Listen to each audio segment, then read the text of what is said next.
തദ്ദേശ വോട്ടെടുപ്പ് മറ്റന്നാൾ തുടങ്ങുകയാണ്. ഈ കോവിഡ് കാലത്ത് എങ്ങനെയാണ് വോട്ട് ചെയ്യേണ്ടത്? എന്തൊക്കെ ജാഗ്രത വേണം? നമുക്ക് റിപ്പോർട്ട് നോക്കാം.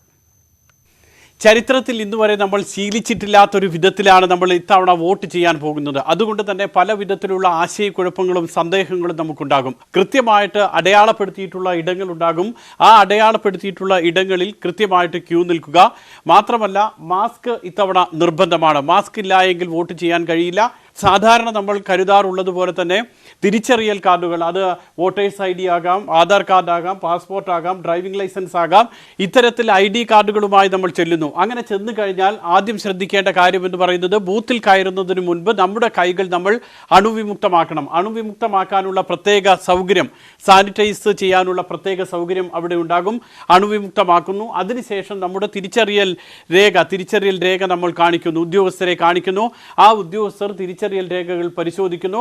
ബൂത്തിൽ കയറിയതിനു ശേഷം ഒരുപക്ഷെ പോളിംഗ് ഓഫീസർക്ക് ഒരു സംശയം തോന്നാം, ഇത് തന്നെയാണോ യഥാർത്ഥ വോട്ടർ എന്ന്. അങ്ങനെ തോന്നിക്കഴിഞ്ഞാൽ നമ്മളോട് മാസ്ക് മാറ്റാൻ ആവശ്യപ്പെടും. അതിനുശേഷമാണ് നമ്മുടെ വിരലിൽ, ഇടതു കൈയിലെ ചൂണ്ടുവിരലിൽ, ആ ഇടതു കൈയിലെ ചൂണ്ടുവിരലിലാണ് മഷി പുരട്ടുക. മഷി പുരട്ടുന്നു. മഷി പുരട്ടിയ ശേഷം അവിടെ പ്രത്യേക രജിസ്റ്റർ ഉണ്ടാകും. ആ രജിസ്റ്ററിൽ നമ്മുടെ ഒപ്പോ വിരൽ അടയാളമോ ആ രജിസ്റ്ററിൽ രേഖപ്പെടുത്തണം. അവിടെ ശ്രദ്ധിക്കേണ്ട ഒരു കാര്യം എന്ന് പറയുന്നത്, നമ്മൾ സ്വന്തമായി പേന കൊണ്ടുപോകുക. ഇനി അടുത്തതായി നമ്മൾ ശ്രദ്ധിക്കേണ്ട കാര്യം, ഇലക്ട്രോണിക് വോട്ടിംഗ് മെഷീൻ്റെ അടുത്ത് നമ്മൾ ചെല്ലുന്നു. അവിടെ ആദ്യം ശ്രദ്ധിക്കേണ്ടത് പച്ച വെളിച്ചം തന്നെയാണോ, പച്ച ബൾബ് തന്നെയാണോ കത്തിക്കിടക്കുന്നത് എന്ന് ആദ്യം ശ്രദ്ധിക്കുക. നമ്മൾ ഉദ്ദേശിക്കുന്ന സ്ഥാനാർത്ഥിയുടെ പേര് നോക്കുക. ആ സ്ഥാനാർത്ഥിക്ക് നേരെയുള്ള ചിഹ്നം നോക്കുക. അത് രണ്ടും നമ്മൾ വളരെ കൃത്യമായി തന്നെ നോക്കുന്നു. അത് നീല ഒരു ബട്ടൺ ഉണ്ടാകും. ആ നീല ബട്ടണിലാണ് അമർത്തേണ്ടത്.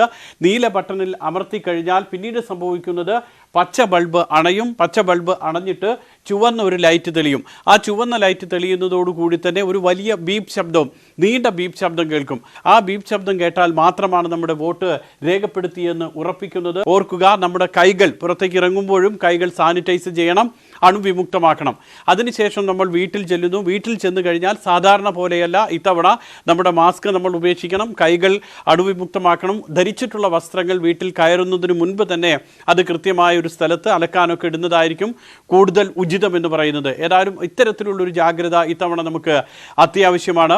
ഇതുപോലെ തന്നെ ഏറ്റവും പ്രധാനമാണ് ഇനി കോവിഡ് ബാധിച്ചിട്ടുള്ള ആളുകൾ, അതോടൊപ്പം തന്നെ ക്വാറന്റൈനിൽ ഇരിക്കുന്ന ആളുകൾ എങ്ങനെ വോട്ട് ചെയ്യണം എന്നുള്ളത്. അവർ തലേ ദിവസം വൈകിട്ട് 3 മണിക്ക് ശേഷമാണ് കോവിഡ് സ്ഥിരീകരിക്കുന്നതെങ്കിൽ അവർ ആരോഗ്യ പ്രവർത്തകരെ അറിയിക്കുക. അവർ കൃത്യമായിട്ടുള്ള സൗകര്യം ഏർപ്പെടുത്തും.